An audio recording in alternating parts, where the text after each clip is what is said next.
शाप का स्वीकार करने के बाद जो माया रची थी नारायण ने, वो माया को समाप्त कर देते हैं। अब नारद जी को पता चला कि मैंने जो किया वो तो माया का प्रभाव था, वरना नारद भगवान के परम भक्त है, वो भगवान को कहीं शाप थोड़ी ना देंगे। पर फिर भी नारद जी को पश्चाताप होने लगा, उनको पछतावा होने लगा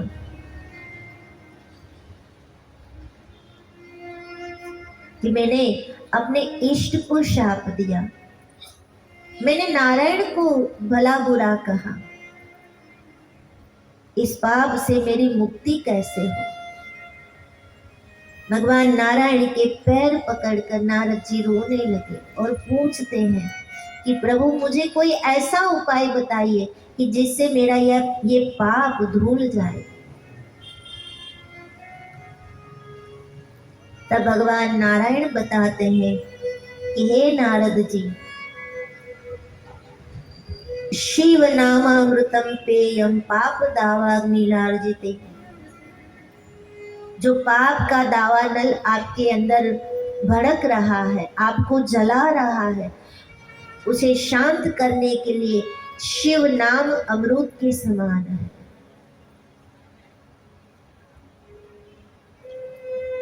पाप की दावाग्नि को शांत करने के लिए एक ही शिव नाम औषध के रूप में है। शिव नाम रूपी औषधि आप लोगे तो ही आपके भीतर जो दावाग्नि जल रही है वो शांत होगी। क्योंकि हे नारद जी, जेहि पर कृपा करहि त्रिपुरारी, सो ही पावहि मुनि भक्ति हमारी। हे नारद जी, जिनके ऊपर, जिस भक्ति के ऊपर त्रिपुरारी की कृपा होती है, भगवान शिव जी कृपा करते हैं, वो ही हमारी भक्ति को प्राप्त कर सकते हैं। आप भले ही मेरे भक्त हो, सदा नारायण नारायण नारायण नारायण जपते हो, पर जब तक भगवान शिव की कृपा आपको प्राप्त नहीं होगी तब तक मेरी भक्ति भी पूर्ण नहीं होगी। क्योंकि परस्पर देवो भवः, हम दोनों एक है, विष्णु और शिव अलग नहीं है। हम दोनों को जो अलग मानेगा वो उस जीव की भक्ति कभी पूर्ण नहीं होगी। भगवान नारायण कहते हैं कि शिव मेरे इष्ट है, तो शिव जी कहते हैं कि नारायण मेरे इष्ट है। परस्पर देवो भवः। शिव जी को जाकर पूछे तो कहेंगे कि नारायण का नाम जपो अगर मेरी कृपा चाहिए, और नारायण से जाकर हम पूछेंगे तो वो कहेंगे कि शिव नाम जपो अगर मेरी कृपा चाहिए। पर आज के समय में संप्रदाय के ऐसे वाड़े खड़े हो गए हैं, इतनी संकुचितता बन गई है कि एक संप्रदाय वाला दूसरे संप्रदाय की टीका करता है, एक को मानने वाला दूसरे को भला बुरा कहता है। और यहाँ स्पष्ट कहा है शिव पुराण में कि मैं और भगवान शिव जी दोनों अलग नहीं है, एक ही है, एक ही पहल, एक ही सिक्के की दो बाजू है। परस्पर देवो भव, जे ही पर कृपा करहु त्रिपुरारी, सो ही पावहि मुनि भक्ति हमारी। नारद जी, आप प्रायश्चित करो, आप शिव नाम अमृतम पेयम, शिव नाम अमृत का पान करो, शिव नाम का आधार लो, भगवान शिव जी को भजो। शिव नाम ही आपके पाप को जलाकर भस्म करेगा। शिव नाम लेते लेते लेते जब आपकी बुद्धि समर्पित हो जाए तब आप शिव कथा सुनो। भगवान नारायण ने यहाँ उपाय बताया है। हम जितने भी बैठे हैं ना, उस सभी के हृदय में एक प्रश्न रहता है कि कथा तो सुननी है, कथा में बड़ा आनंद आता है जब सुनते हैं, पर याद कुछ नहीं रहता। ये बहुत ही बड़ा प्रश्न है श्रोता जनों के लिए। सुनना अच्छा लगता है, सुनते भी है, 3 घंटे एक आसन पर बैठते भी है, एकाग्र चित्त भी होते हैं, सुनने से बड़ा आनंद भी आता है, पर याद नहीं रहता।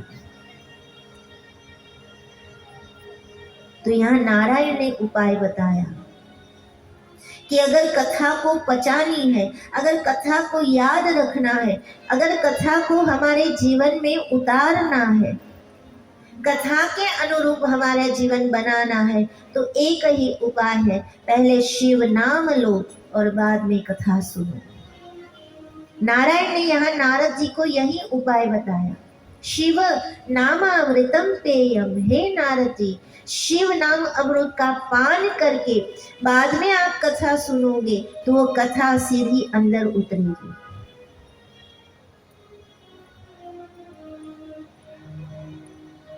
आयुर्वेद का एक नियम है। आयुर्वेद डॉक्टर के पास जब आप दवाई लेने जाते हो ना, तो आयुर्वेद ये कहता है कि रोग कितना भी जटिल हो, चाहे सामान्य रोगी हो चाहे जटिल रोगी हो, पर आयुर्वेद का ये नियम है कि सबसे पहले पेट साफ करने की दवाई वो देते हैं।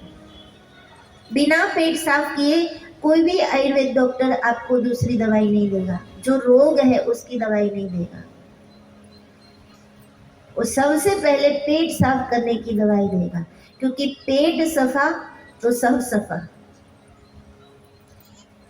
आयुर्वेद का ये नियम है कि आपका पेट साफ हो गया एक बार, उसके बाद आप सामान्य दवाई भी लोगे तो आपके जटिल में जटिल रोग को भी वो ठीक करेगी। पर जब तक पेट साफ नहीं है तब तक वो सामान्य बुखार भी दवाई से नहीं जाएगा। ये आयुर्वेद का नियम है।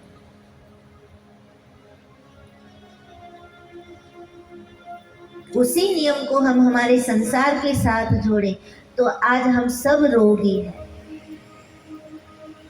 हम सब को एक रोग लागू पड़ा है, हम सब रोगी हैं। किसी को माया का रोग है, किसी को मोह का रोग है, किसी को काम है, किसी को क्रोध है। रोगी सब कोई है यहाँ पर। और ये रोग सबको लागू हुआ है।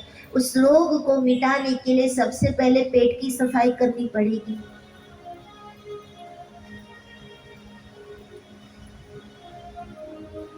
तो सफाई करने के लिए नारायण ने बताया शिव नामामृतम पेयम, शिव नाम अमृत का पान करो।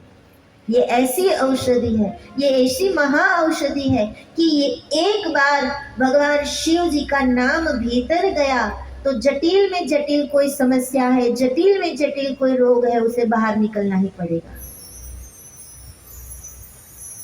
फिर वो नाम चाहे उल्टा लो या सुल्टा। वाल्मीकि ऋषि को राम याद नहीं रहा, मरा मरा करके भी वो महान बन गए, भवसागर से पार हो गए और एक ऐसा सदग्रंथ हमें दिया कि जिसके द्वारा हमारा जीवन का भी उद्धार हो गया। तो सबसे बड़ी महा औषधि है जो हमारे तन की भी सफाई करती है और हमारे मन की भी सफाई करती है। वो औषधि का नाम है शिव नाम।